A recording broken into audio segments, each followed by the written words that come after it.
College of Education professor Tim Slater is bringing drones to Wyoming communities to get students excited about future careers that utilize drone skills.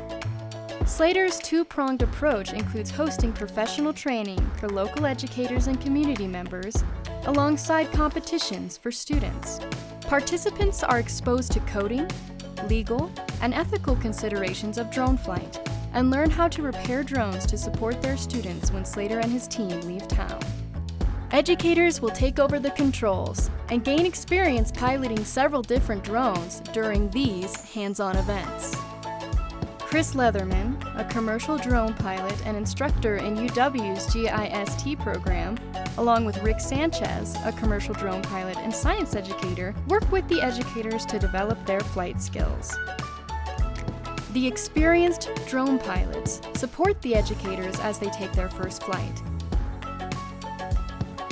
They share techniques and provide coaching to help the participants gain confidence in their abilities. As participants practice and their basic flight skills improve, they can attempt more complex maneuvers like flying through an obstacle course.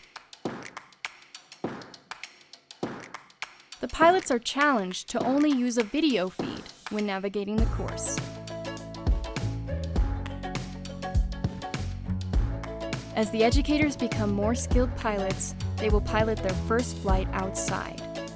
Here they will have to account for wind, birds, nearby structures, and other factors that might inhibit their flight. The educators' newfound interest in droning and curriculum from Slater and his team will open new career opportunities for Wyoming students.